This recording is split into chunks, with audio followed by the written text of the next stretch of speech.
الحمدللہ والصلاۃ والسلام علی رسول اللہ۔ السلام علیکم ورحمۃ اللہ وبرکاتہ۔ میرے نوجوان بھائیوں اور بہنوں، آپ کی زبان پر بار بار یہ بات آنی چاہیے کہ کما ربیانی صغیرہ، کہ جس طرح سے ان والدین نے بچپن میں مجھے پالا پوسا ہے، جی ہاں بالکل، جس طرح سے ان والدین نے آپ کو پالا پوسا، اسی طرح سے بڑھاپے میں آپ ان کا خیال رکھیں اور ان کی دیکھ بھال کریں۔ بچپن میں آپ کو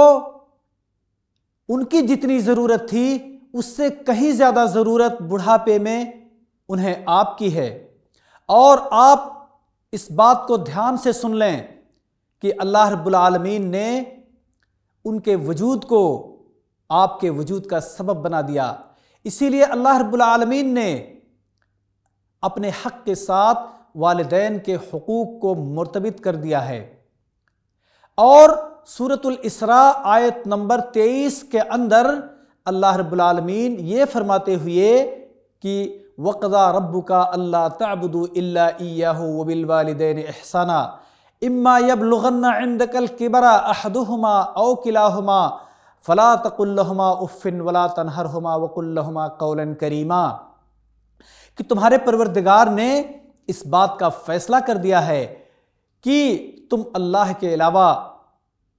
کسی کی عبادت نہ کرو، اور والدین کے ساتھ احسان کرو، ان کے ساتھ حسن سلوک کرو، اور ان میں سے کوئی ایک یا دونوں اگر تمہارے نزدیک بڈھے ہو جائیں، بڑے ہو جائیں، تو نہ تو تم انہیں اف کہو اور نہ ہی انہیں ڈانٹو، بلکہ ان کے ساتھ ادب اور احترام کے ساتھ بات کرو۔ میرے نوجوان بھائیوں اور بہنوں، والدین کے حقوق اس بات کے ساتھ مرتبط ہیں کہ وہ دونوں آپ کے وجود کا سبب ہیں۔ اسی لیے اللہ رب العالمین نے بیٹوں کو حکم دیا کہ وہ اپنے ماں باپ کے ساتھ احسان کریں اور اچھا برتاؤ کریں، کیونکہ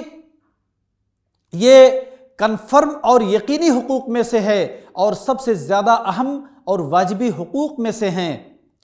اور اسی لیے اس احسان کی کسی بھی قسم کی حد بندی نہیں کی اور کوئی حد متعین نہیں کیا، اور نہ ہی اس کے لیے کسی قسم کی تفصیل بیان کی، بلکہ احسان کو مطلق ذکر کیا ہے اللہ رب العالمین نے۔ تو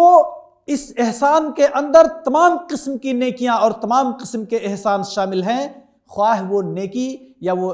احسان کچھ بھی ہو اور کوئی بھی ہو۔ آپ اس بات کو غور سے جان لیں کہ اللہ رب العالمین نے جس گناہ کی سزا میں سب سے زیادہ جلدی کرتا ہے اور جلد بازی برتتا ہے، وہ ماں باپ کی نافرمانی ہے، اور اگر آپ اپنے ماں باپ کے لیے مطیع اور فرما بردار یا احسان کرنے والے ہوں گے تو آپ اس کا اثر اپنے بچوں کے اندر بھی پائیں گے، اور وہ بچے آپ کے لیے مطیع اور فرما بردار ہوں گے اور آپ کے ساتھ احسان کرنے والے ہوں گے۔ لیکن خدا نخواستہ اگر آپ اپنے ماں باپ کے لیے نافرمان ہوں گے تو آپ کے بچے بھی آپ کے لیے نافرمان ہوں گے۔ تو آپ یہ خود ہی فیصلہ کر لیں کہ آپ کو کس قسم کا نتیجہ چاہیے، آپ خود بخود فیصلہ کر لیں۔ بیان کیا جاتا ہے کہ اسمعی نے ایک بستی کے اندر ایک آدمی کو دیکھا جو ایک بزرگ اور بڈھے آدمی کو لاٹھی سے مار رہا تھا۔ اسمعی نے اسے ڈانٹنے کی کوشش کی۔ اس بڈھے نے اسمعی سے کہا کہ اسے چھوڑ دو، کیونکہ آج سے 50 سال پہلے میں نے اپنے باپ کو اسی جگہ پر اسی جیسی ایک لاٹھی سے اپنے باپ کو میں نے مارا تھا۔ آج میں اسی کا بدلہ جھیل رہا ہوں، اور آج مجھے اسی کا بدلہ مل رہا ہے۔ اسی طرح سے اسی بستی میں ایک دوسرے آدمی کو اسمعی نے دیکھا کہ اپنے باپ کو اٹھائے ہوئے لے جا رہا ہے، اور اس باپ کی عقل بڑھاپے کی وجہ سے کٹ گئی تھی، اور اس کے اندر ایک دماغی اضطراب کا شکار بھی ہو گیا تھا۔ تو اسمعی نے یہ دیکھ کر کے تعجب کیا اور سوچا کہ ضرور اس بڈھے باپ نے اپنے باپ کے ساتھ نیکی اور احسان کیا ہوگا جس کا آج وہ بدلہ پا رہا ہے۔ اسی طرح سے ایک آدمی اللہ کے رسول صلی اللہ علیہ وسلم کے پاس آیا اور اس نے کہا کہ اے اللہ کے رسول صلی اللہ علیہ وسلم، میں آپ کے ساتھ جہاد کرنا چاہتا ہوں، لیکن ایک بات ہے، میں نے اپنے ماں باپ کو روتا ہوا چھوڑ کر کے میں آیا ہوں۔ اللہ کے رسول صلی اللہ علیہ وسلم نے فرمایا کہ تم جاؤ، اپنے ماں باپ کے پاس واپس پلٹ جاؤ،